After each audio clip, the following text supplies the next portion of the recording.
All right, welcome into Surviving Paradise, the little podcast that takes a sometimes serious, often humorous look at the claim by Jehovah's Witnesses that they, as well as the rest of us, are living in a modern day spiritual paradise. I'm your host, Stacy Bauman, former elder, ministerial servant, most importantly, a kid raised as one of Jehovah's Witnesses. My generation being the 70s, 80s, and into adulthood into the 90s. As I like to do, I always warn everyone we like to have a little fun here. We have some laughs. We sometimes have some cries. The idea is to heal, listen in, get some perspective, create community. Sarcasm, humor, and everything else is all mine. All mine.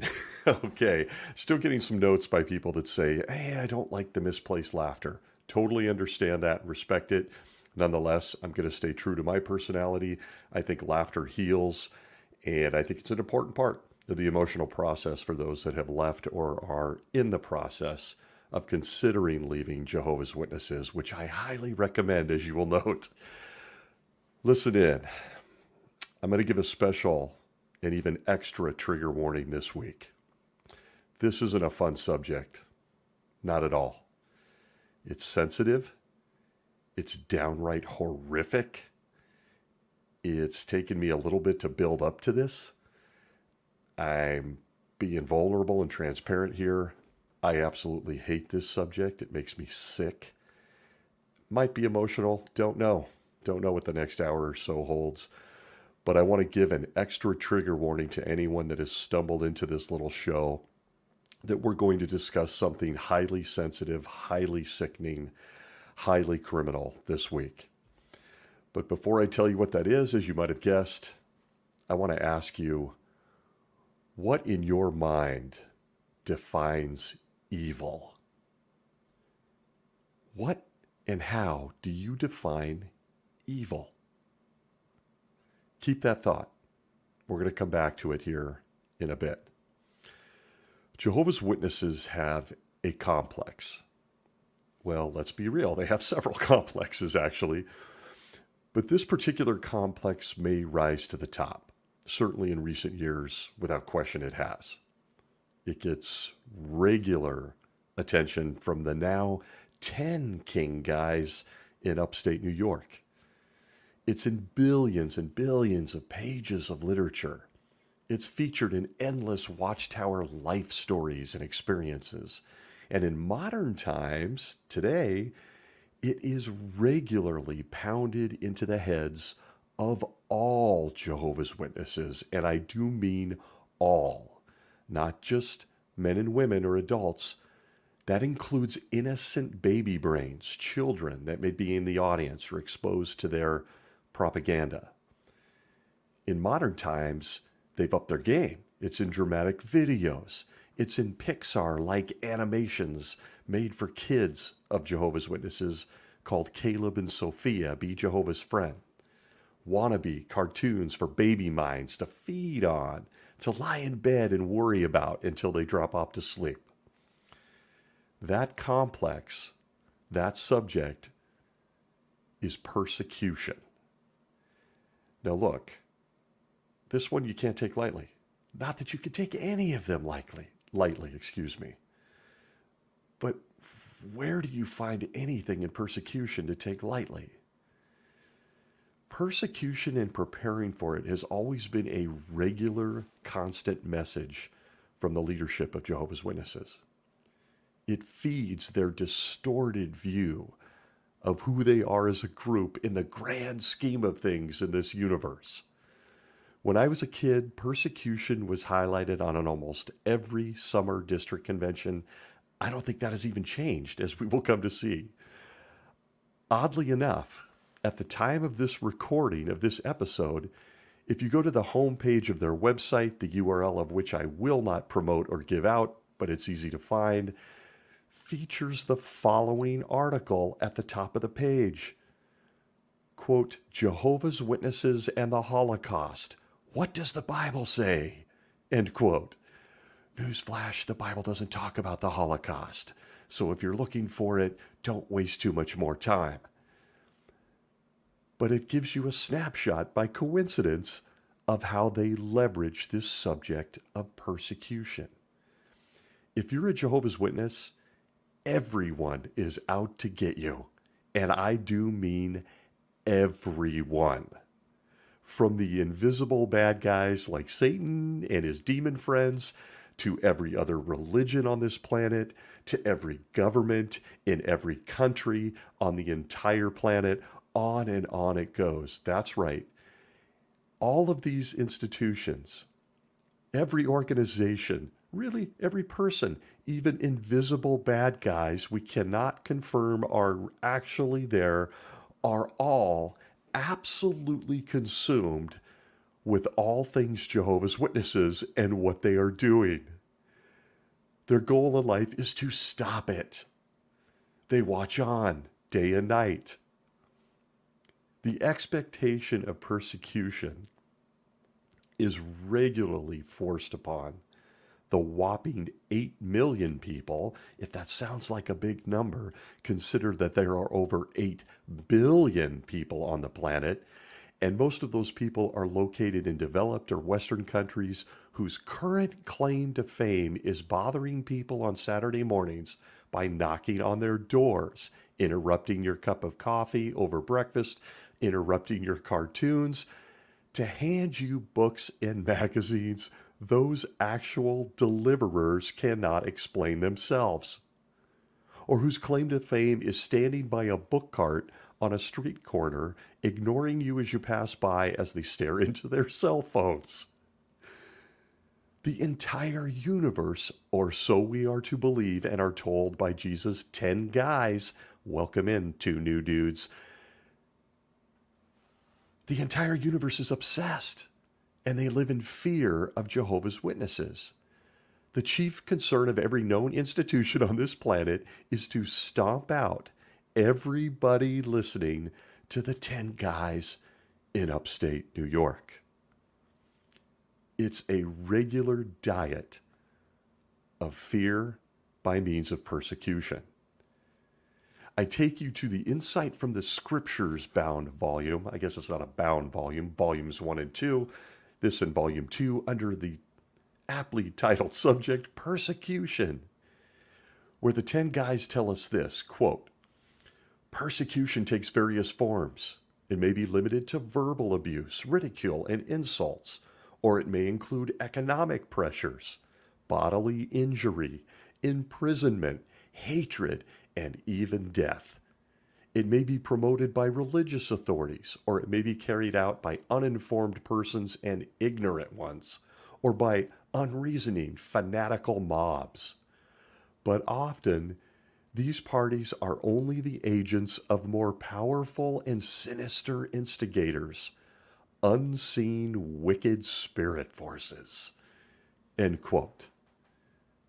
Persecution as taught to Jehovah's Witnesses by the 10 guys in upstate New York. Now let's just get this out of the way early, okay? Religious persecution is a complex subject. Make no mistake, Jehovah's Witnesses have been persecuted. There is no end to the horrific, tragic, just gut punch, awful stories of what has happened to Jehovah's Witnesses throughout the past century. You will never, ever catch this little show host minimizing such tragedy. It literally makes me emotional. Take that for what it's worth. It is awful. And as a guy who gave public talks on persecution, I forget the exact outline number, and I was asked to give it in multiple congregations, and I got emotional on stage, not going to lie. Persecution has always been a subject that deeply, deeply disturbs me. But for the most part, I'm going to stay away from what I feel is one of the most evil and devastating things experienced by thousands of Jehovah's Witnesses, including things like the Holocaust, Malawi, for those of us old enough, Rwanda in the 90s, 2000s, the Hutu and Tutsi, the stuff in Russia, the stuff in Eastern Europe. They happened, okay? Know that if you're sensitive to this subject, they happened. And it's disgusting to persecute any group of people who aren't harming other people. And at the risk of getting really emotional, I'm only going to reference these stories or these facts to prove the point. In this episode, I want to focus on how the governing body has used persecution to strike fear into Jehovah's Witnesses, to control the masses, the alleged number of 8 million worldwide, which isn't much when you consider world population. Nonetheless, 8 million precious souls and people. I want to focus on how they use that fear to control their people, the mental game they play to create subtle character constructs in people, hero complexes, nightmares for children, the imagery they use today, or the endless reminders of some of the tragedies I just referenced. And trust me, they leverage those stories and experiences to their benefit. Just saying that makes me sick.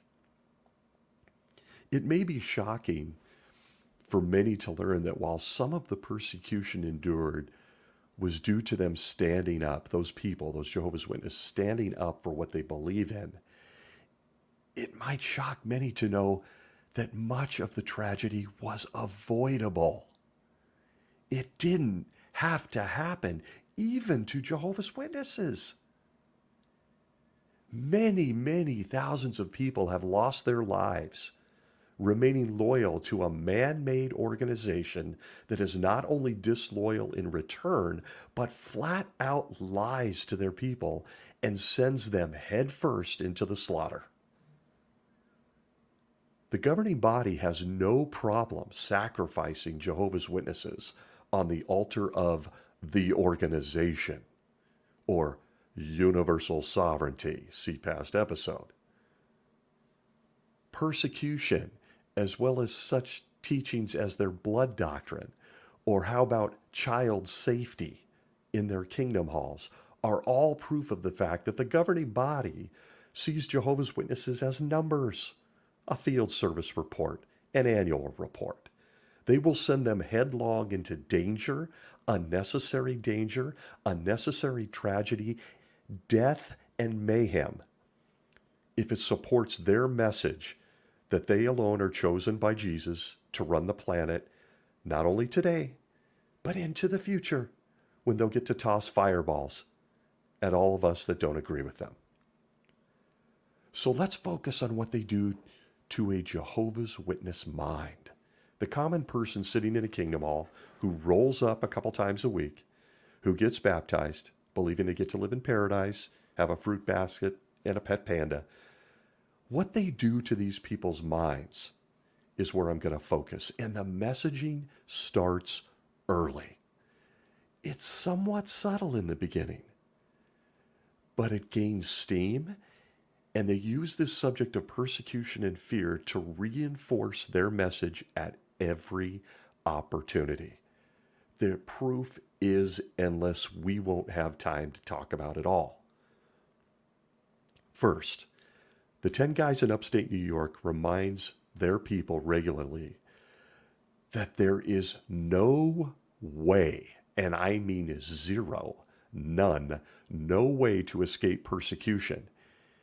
And it even creates a paralyzing guilt in those Jehovah's Witnesses that aren't currently experiencing persecution, as if something is wrong with them, if they're not suffering in some grotesque way at this very moment. I can only share my own experience and observations. I used to feel that guilt when I heard what my brothers were going through in other countries. It used to eat at me from a young age.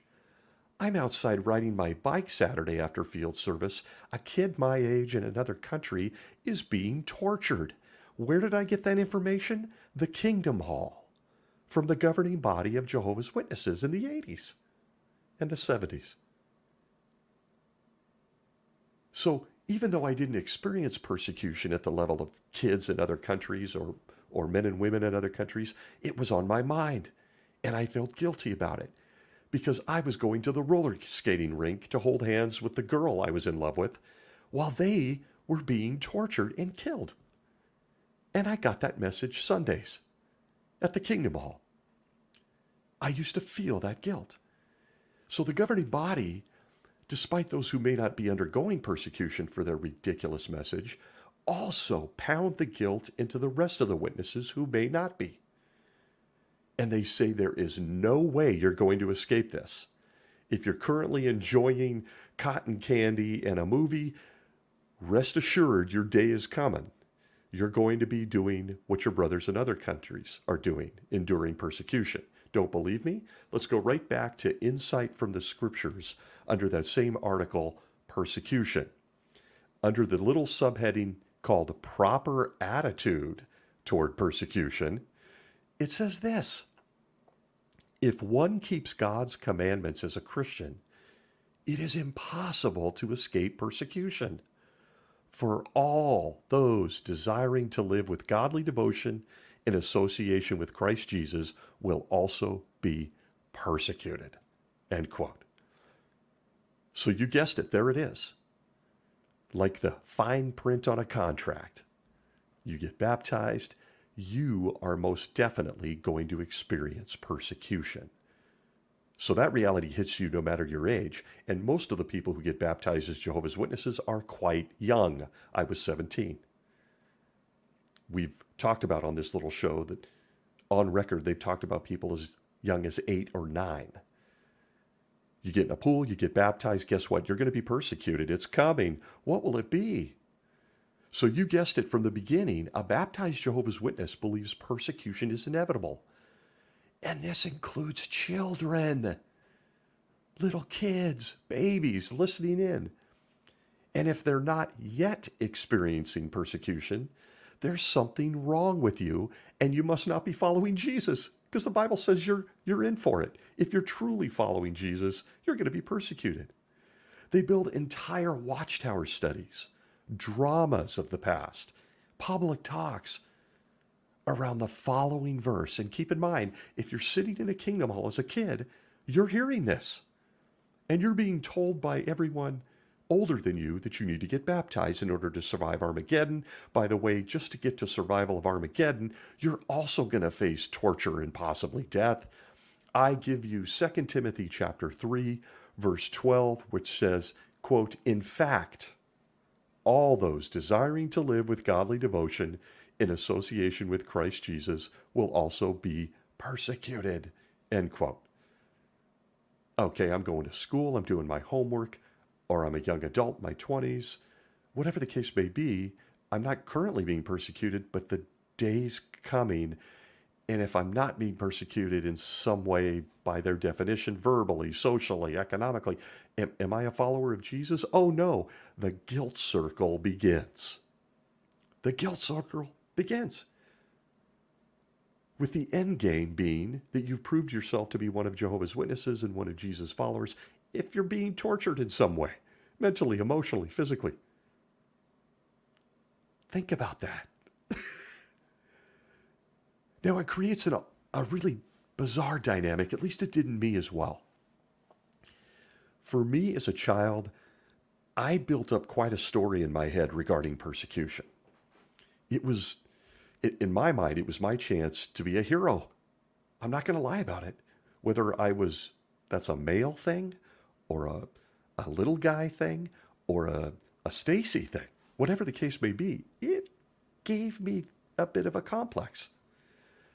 I saw being a Jehovah's Witness and enduring persecution, whether it was at school or in the near future when I was being tortured by someone, as a heroic act. I was going to be the next Luke Skywalker or Indiana Jones, the hero of the story remaining loyal to Jehovah and his organization. I was going to be the beat-up guy that endured. I used to sit there in a Kingdom Hall, and I was a big reader personally. I don't know if everyone listening was. I used to marvel at the information regarding Nazi Germany, Malawi, and Africa, which was huge in the 70s. We're going to get there. I read the yearbook stories, a now long gone book Very interestingly, a huge book we look forward to every year, the annual yearbook that they did away with, couldn't have anything to do with service numbers plunging, could it? No, it couldn't be. But I would get into the yearbook and it would be filled with experiences of people that had endured persecution from lands, some of which I had to look on a globe or map to figure out where they were. They featured tons of stories of persecution. Men, not much older than me, refusing to go into the military and going to prison for years. So I developed this thinking pattern that they purposely placed and built into my mind, at least, that it is us against Satan and his world, and the good guys must win. For a young brain, it's called a hero complex. And I wasn't too worried about it in most cases because I knew that the genderless angel guys who couldn't resist the beauty of human females would somehow be forthright and strong enough to protect me, come what may. I bring this up because it's often not talked about, that this whole mentality in the teaching is this mental morass that the governing body plunges their people into. If you're really with us, you'll be persecuted, guilt. If you're really with us, persecution is unavoidable, fear. It's coming. Are you ready?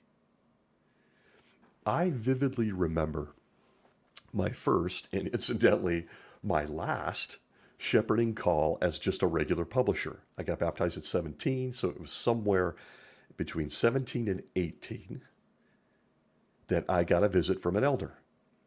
I was newly baptized, and I was soon going to be graduating high school. The elder, who incidentally was a wonderful man, I don't want to go down that story.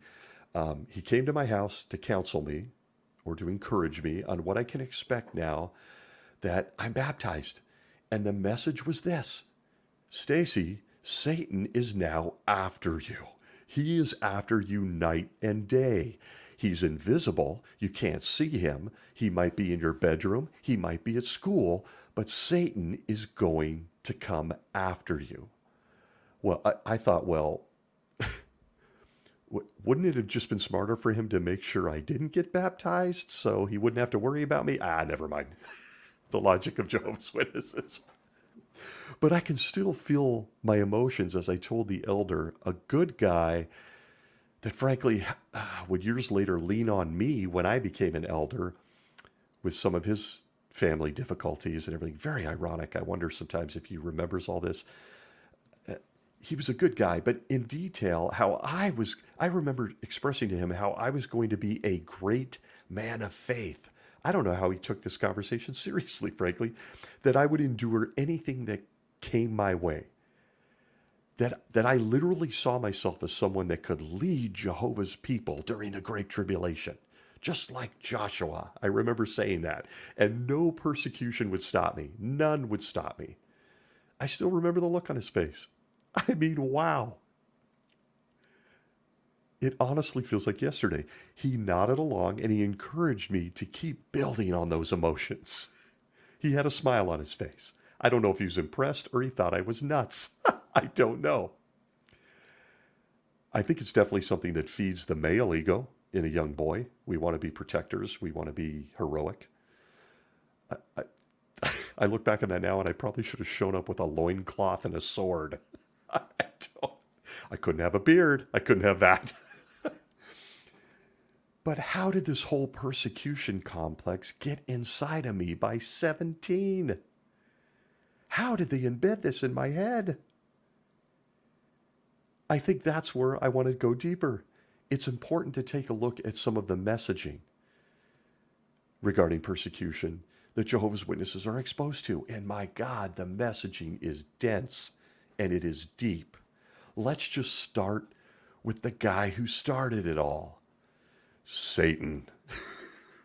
Satan the devil. Beelzebub. That's right. We were prepping to be persecuted at any second in the 1980s because Jehovah and Jesus had kicked Satan out of the house and, well, down to our house on earth in 1914. Could have destroyed him, could have eliminated all this pain and suffering, could have sent him to Mars, but nah. Sent him to where this unknowing group of innocent children were all alive and living. So, Satan could persecute us. Oh, and now is a good time to give you an update on Satan. He's still here. He's still here, folks, invisibly looking to persecute Jehovah's Witnesses. But this is where the cognitive dissonance starts to kick in. See a past episode on universal sovereignty and how Jehovah can't handle a bully. One of my favorites. But even as a kid, you're wondering, why can't Jehovah just handle the bad guy? And we can avoid all this persecution. All the stuff I read about as a kid in Malawi, in Africa, the Holocaust. Why couldn't Jehovah just not put his kids through death and mayhem? Again, see the past episode. But the conflict in your head doesn't just disappear after you're baptized, and the messages of persecution are pounded on you. So take a look at what Jehovah's Witness men, women, and yes, children in any kingdom hall are being taught. At 1 Peter 5, verse 8, they love this one, quote, "Be watchful. Your adversary, the devil, walks about like a roaring lion, seeking to devour someone," end quote. It's there that two things start to develop in the mind of a Jehovah's Witness in reference to persecution. It's us against the invisible bad guys that are stronger than us, so I must be prepared. And I can only do that with help from, you guessed it, the governing body. They will teach me how to be triumphant. And the second, the fear and expectation that horrible things that they're talking to me about, that they show me and tell me about, things like the Holocaust, Russia, Malawi, are definitely going to happen to me personally. Satan, the invisible bully, bad guy, is roaming around just waiting to persecute me. But they don't stop there. And you have to go to the Bible, quoted from the New World Translation, so Jehovah's Witnesses that might be listening will be comfortable. Ephesians 6:12 says this, "Because we have a struggle not against blood and flesh, but against the governments, against the authorities, against the world rulers of this darkness, against the wicked spirit forces in the heavenly places." End quote. Every single witness is exposed to this messaging. Persecution is coming. It's going to get you. Invisible guys are behind it all, invisible boogeymen, and there is no way to avoid it. The invisible boogeyman, Satan the devil, is out to get you. Jehovah decided to let this thing roll on for a while. And he's out to get you constantly. He doesn't sleep, even though you do. He's there at the park. He's there at the school. He's in the workplace. He's on the TV. He's on the internet. He's in your favorite song. He is after you. And he wants to hurt you. That is the messaging regarding persecution to Jehovah's Witnesses. Don't minimize for 1 second, please, please don't minimize that this endless messaging is not only hitting you at a regular interval, but what it does to any mind, much less a child's mind, it's real. From the May 15th, 2015 Watchtower Study Edition, it reiterates with this message, quote, "Whereas faithful spirit creatures use their power for good, Satan uses his power for evil." There's that word. "And what power and influence he has. The scriptures refer to him as the ruler of this world and the God of this system of things. Satan the devil even has the means to cause death. This doesn't mean that he kills all people directly. However, his murderous spirit has permeated this world, end quote. You're coming in that Sunday for some encouragement. You're rolling into the Kingdom Hall, freshly brushed teeth and combed hair. And you're reminded that Satan's invisible. He's going to persecute you no matter what if you remain a Jehovah's Witness. And oh, by the way, he can cause death. And even if he doesn't, murderous spirit is everywhere. From the November 2014 Watchtower, it's this little tidbit. Quote, carbon monoxide is invisible and dangerous, as is Satan, end quote. Why do I pepper this? Because they peppered us with it, and they're peppering Jehovah's Witnesses with it today. This message of persecution is endless. The Watchtower of May 2018, paragraph 5 says this. When those angels abandon God's family, they put themselves under Satan's control. These rebels, however, are not just a mob of troublemakers. Satan has set up an imitation of God's kingdom with himself as king. Note this, quote, in the invisible realm, Satan has organized the demons into governments, given them authority, and made them world rulers, end quote. So no matter where you are as a Jehovah's Witness on this planet, persecution's coming for you in any country of the world because the governing body has told everyone that Satan has an invisible kingdom, he has invisible governments, he's the king, he's given demons his best buddies, he probably has a small circle of guys he really likes, he's made them world rulers? End quote. He has? How do they or we know any of this is true? Do they live in Gotham City? Does Batman know? None of it matters. The 10 jackasses in upstate New York make this statement. All the Jehovah's Witnesses sitting in a Kingdom Hall on a Sunday during this Watchtower study nod their heads, and it's over. It's planted. It's in your head. Satan and the demons run the show in each country. And so as a grown adult, you're looking over your shoulder for Satan and incoming persecution any minute now, any second. There's all kinds of lines of thoughts as to why there's no windows on Kingdom Halls for this reason.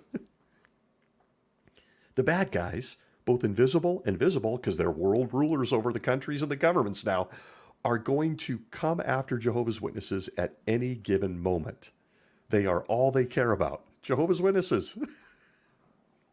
The Revelation Climax book, pages 183 and 184, paragraph 24 says this. While the First World War was being fought, Jesus' brothers faithfully kept on with their witnessing to the extent possible. This was done in the face of intensified opposition from Satan and his vicious henchmen, end quote. What? World War I was somehow related to people knocking on doors and handing out publications around the world? They'd have you believe.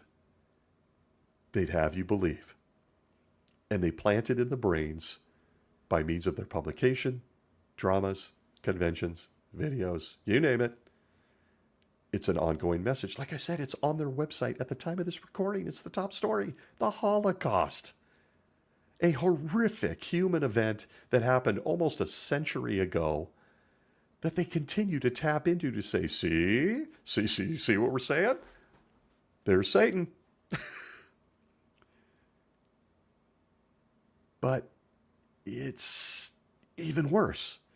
Jesus and his 10 guys, I can't get used to the 10 guys thing, are sure to get the message into the minds of children. Baby brains. In the amazing child-centric book called Learn from the Great Teacher on page 51, it plants this seed in the minds of a child. Quote, so, who would you say is our greatest enemy? Yes, it is Satan the devil. Can you see him? Of course not. But we know that he exists and that he is higher and more powerful than we are. End quote. Thank you, governing body. Is he under my bed? Is he going to take my parents from me? Is he going to starve me out like he did during the Holocaust or in Malawi?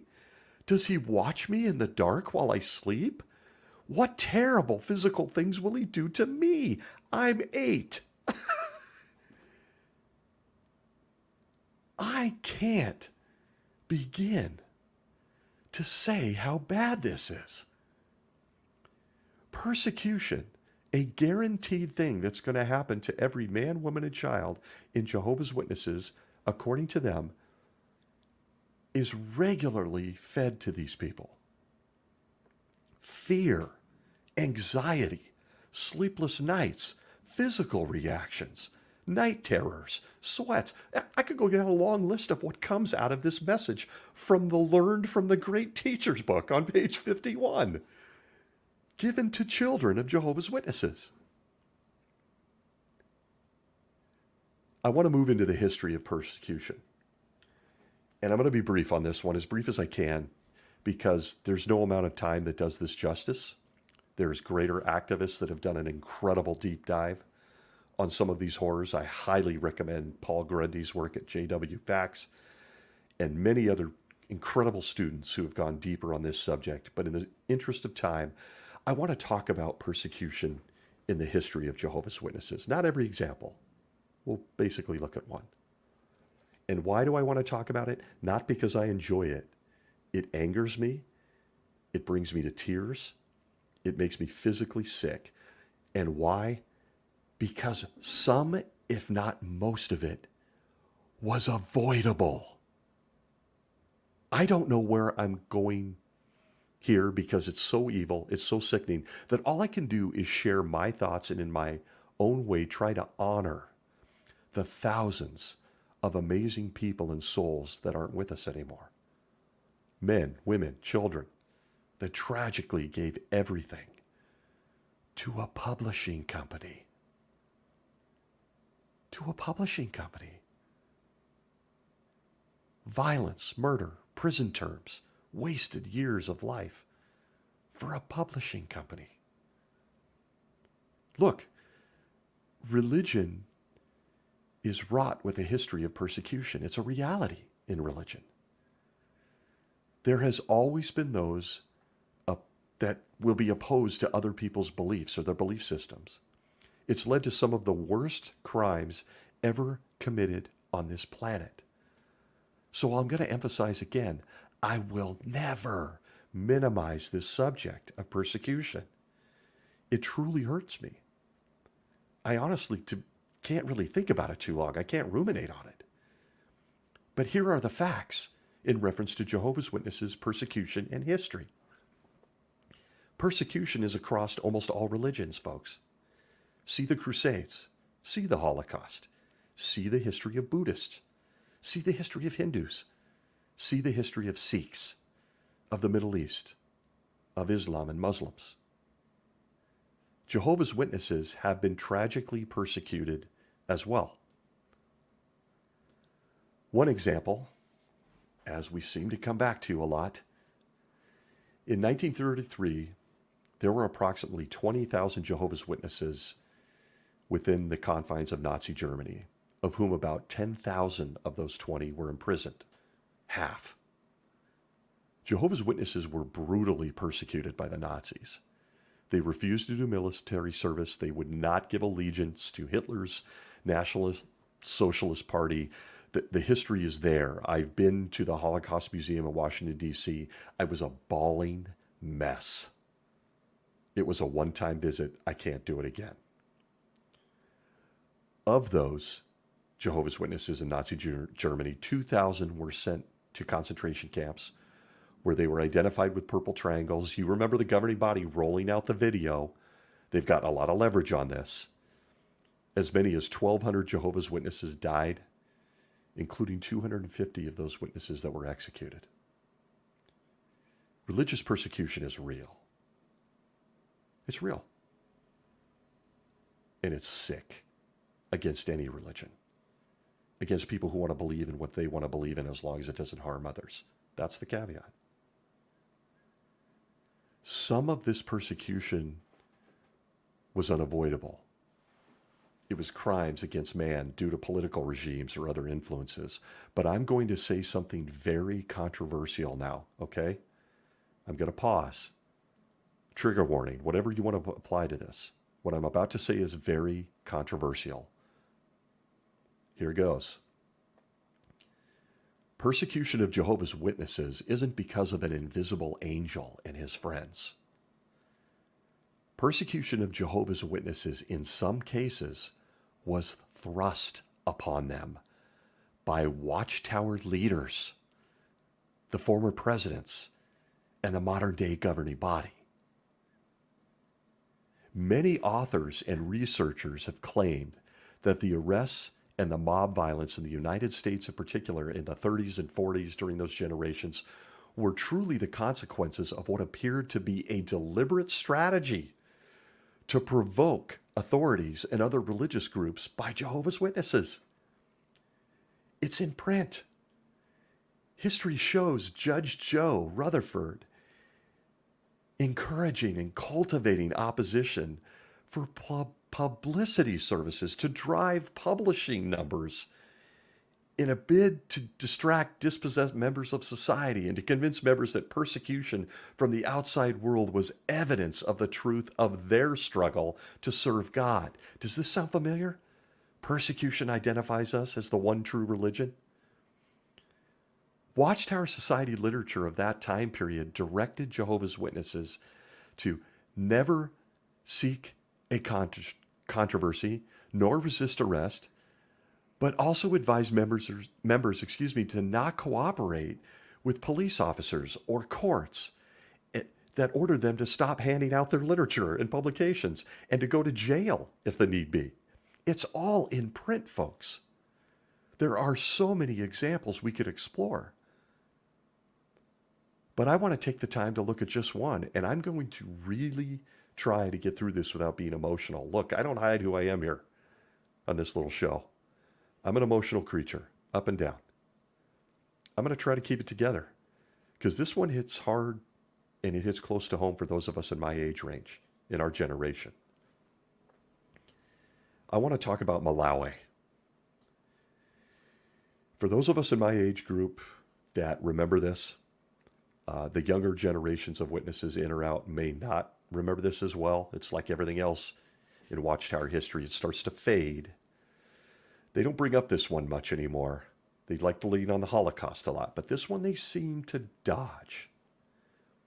It was the story of persecution in the 1970s. We wrote letters as congregations. We talked about our brothers there in Malawi at every meeting. For those old enough, you remember, you know what I'm talking about. For those young enough, listen in, and please do research. It was horrific what those people were going through in Malawi, and it had a devastating impact on me. Imagine being taught the following, and this is in print, from the guys in New York. Listen, note, pause. What I'm about to share from their literature is a gut punch. It's heinous. I can't believe it's there. If you're emotional or triggered, please, please, please be cautious here. From the yearbook of 1999, there's those yearbooks again. Those were the persecution engine back then. Pages 182 and also found on 189. And buried in what I'm about to read is the reason that Malawi persecution went down, why it happened. See if you can catch it if you're not familiar with the story. Quote, yearbook 99, page 182, 189. I'm going to try to get through this, people. I'm sorry I'm not being dramatic. This one, I can't stand it. Quote, for some of our dear sisters, the persecution was especially harrowing. Oh.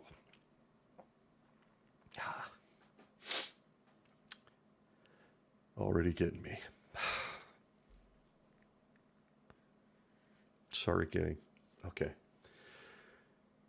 Many, many were the reports of rape, mutilation, and the beating of Christian women.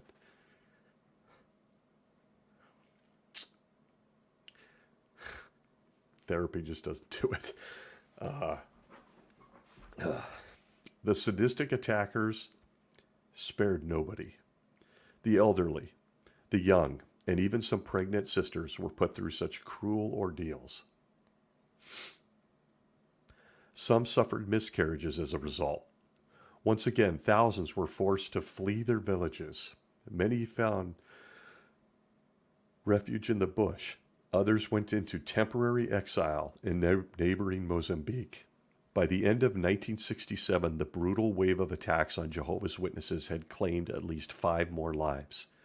The vicious attacks claimed many lives. Here's the hidden reason. Following their refusal to buy party cards, many were repeatedly raped by party officials. In Lilongwe, Sister Magola, along with many others, tried to flee the trouble. However,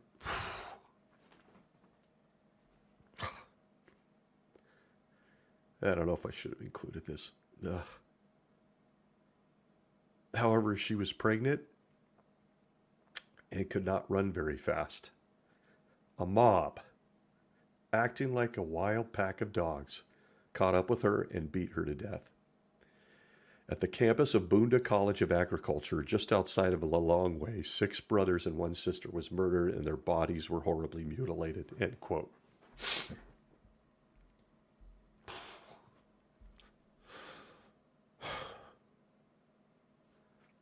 I'm really sorry, but I'm not going to cut this out.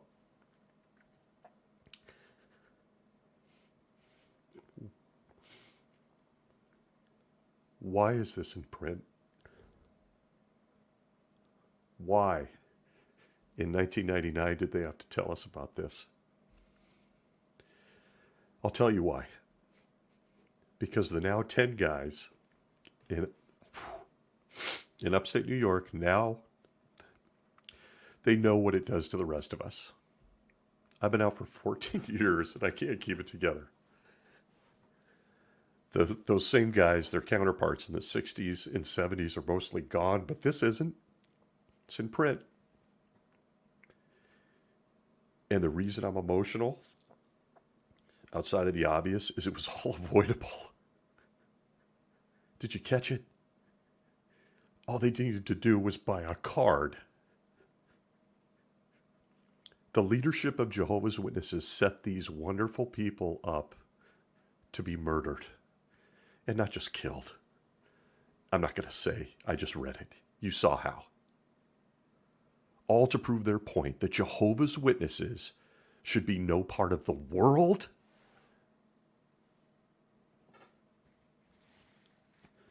The Awake of 1976, August 8th, page 5, says this, quote, "It is because Jehovah's Witnesses refuse to buy the Malawi Congress Party card. This card declares the holder to be a member of the ruling political party of Malawi. But for Jehovah's Witnesses to buy a political card and thus join a political party would be an open denial of what they believe and stand for." End quote. A card. Ladies, I apologize. A fucking piece of paper. That's why. And before you remotely pass this off as, well, it was a political card, dude. The Bible says not to be part of the world. Let me remind you of a few things.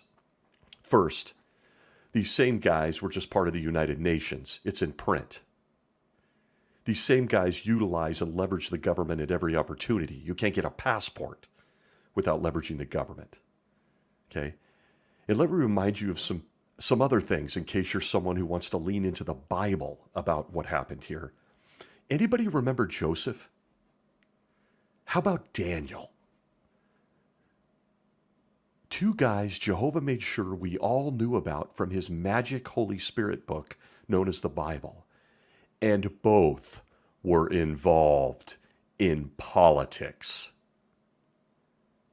Joseph was second in command in Egypt as a reward for his faith from Jehovah himself.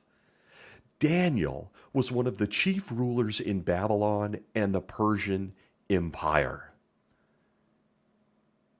So apparently the good old boys in New York apparently can't read, they simply forgot, or they're evil. You make the decision. But they sent these precious people in one example, one country known as Malawi, found in Africa, to their deaths over a business card. I'm not going to go into it here, but as if this couldn't get any worse, it does. At the exact same time in Mexico, on the other side of the planet, they allowed the brothers there to purchase a political card, simply so they could keep handing out the books and magazines they got out of New York. Let it sink in. If you're not emotional, you're stronger than me. But this subject of persecution should affect you. It should affect you. If you want more in that, again, as I mentioned, the number one guy I think who's just done an incredible job is Paul Grundy on JW Facts. The history is incredible. But let's be blunt. Some of the persecution faced by Jehovah's Witnesses is due to the now 10 assholes in upstate New York. There's my new tagline. I'm pissed, I'm hurt, and this has been over for 40 plus years. So what? So what? These precious people, these women, pregnant women, what? How do you allow this to happen over a business card? It is one of a zillion references I can make on this, and I simply can't because I can't do it emotionally. Okay?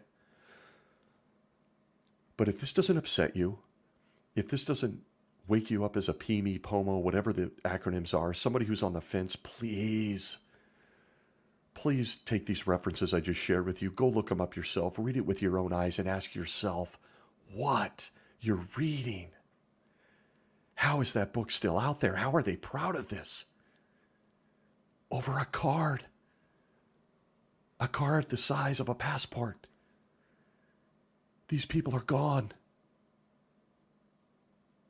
That, folks, is persecution and the teaching by the governing body among Jehovah's Witnesses.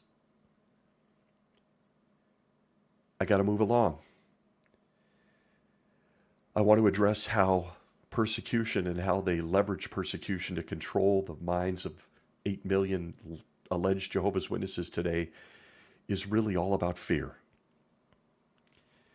They've switched gears a little bit in modern times. They don't roll out the yearbook of 1999 as much anymore. They have more subtle means now in what they do to Jehovah's Witnesses. And they tell you persecution should make you happy. Be happy. It's proof you're one of Jehovah's Witnesses if you endure such things. Whether it's in the schoolyard, being made fun of, or whether it's being physically maimed. Be happy. Today, it's all about their current videos and photos and illustrations in the Watchtower.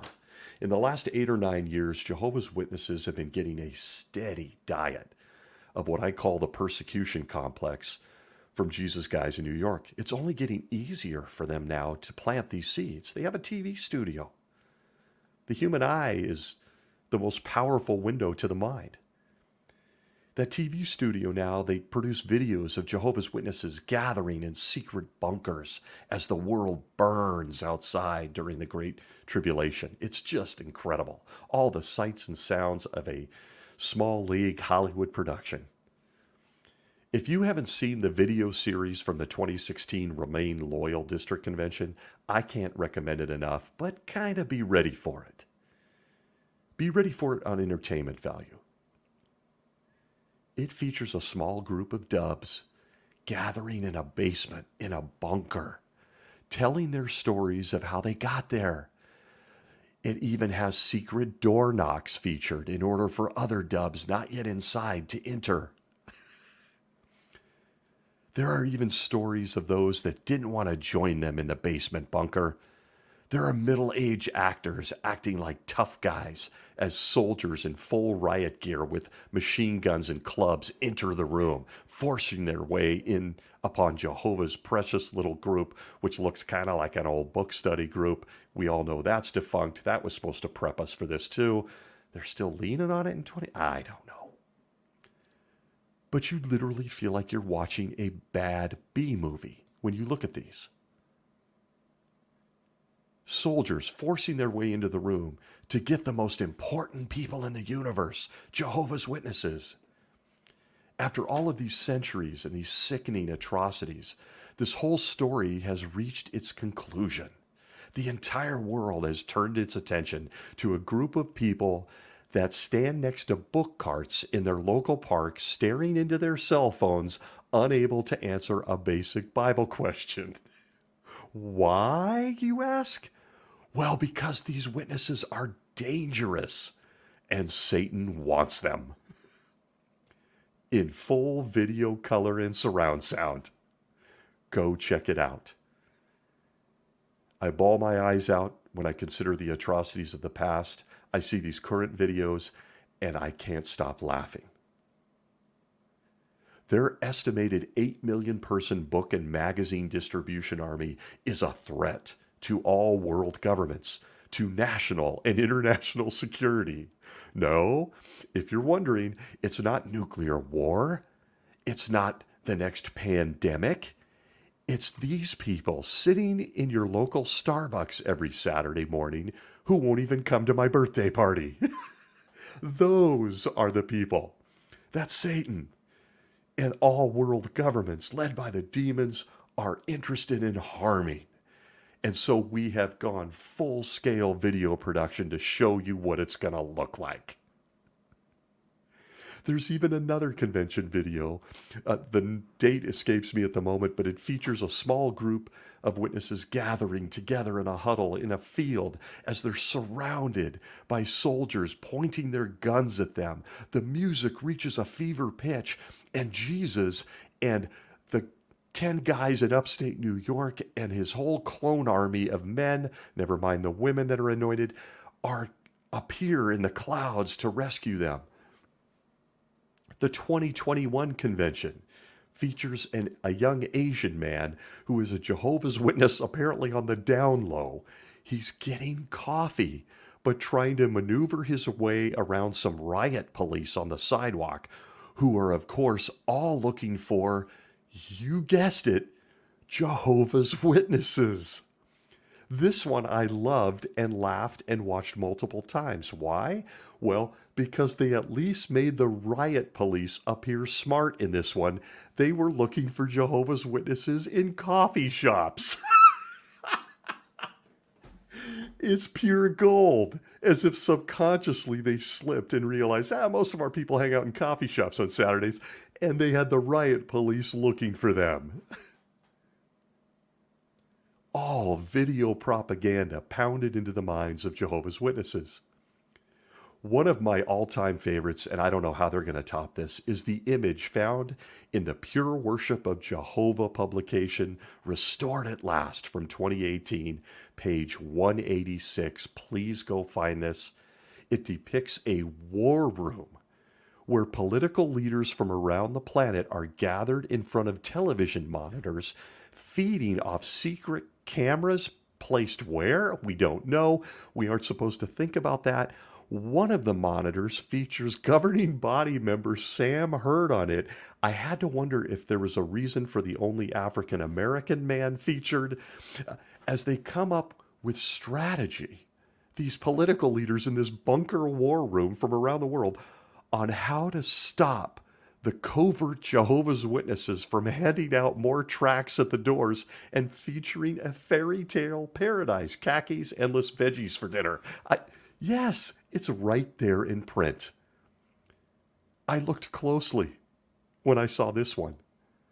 I wanted to see if they were dispatching Jason Bourne or James Bond to stop the 8-year-old in a local congregation from ringing a doorbell. Nope, not depicted. But I'm sure they're on speed dial, both of them. Jehovah's Witnesses are very, very dangerous to all international entities, international security. More dangerous than terrorist groups, chemical warfare, nuclear codes, or economic collapse. Nope, Jehovah's Witnesses. A war room bunker? With all the nations in there yelling at each other and pointing at monitors?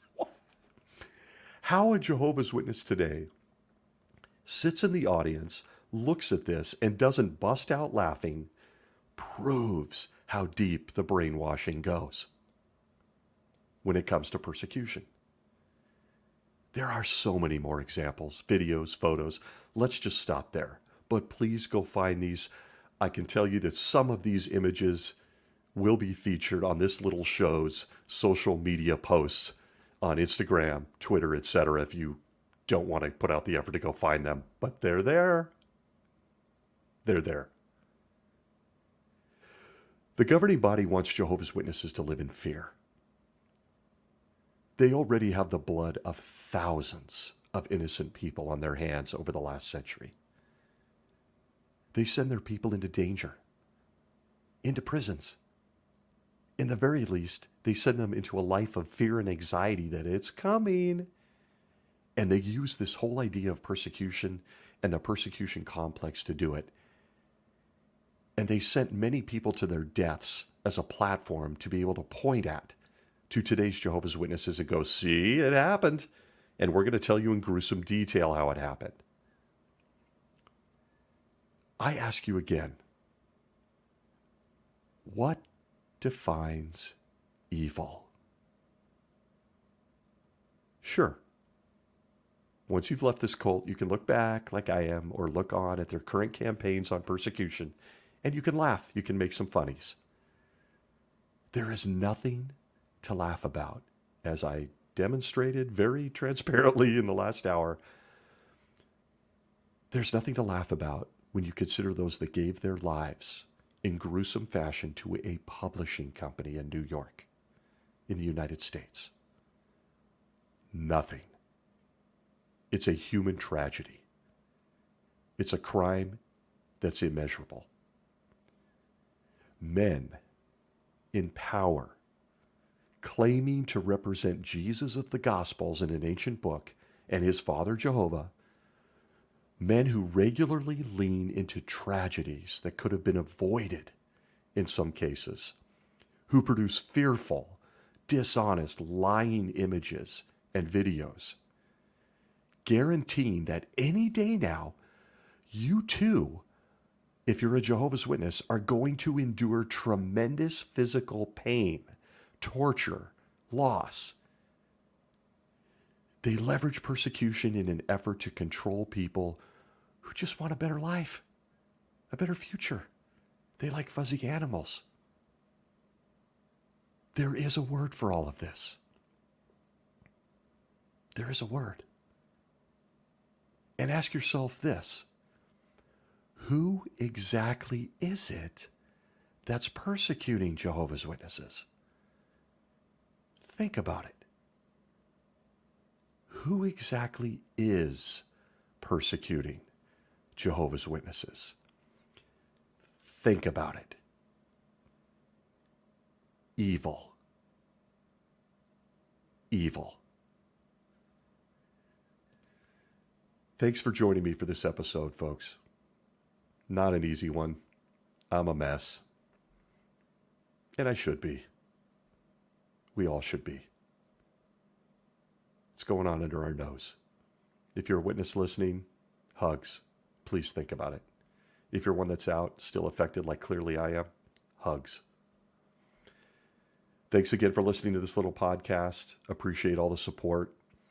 Wherever you may be, I will see you in about a week. Be well.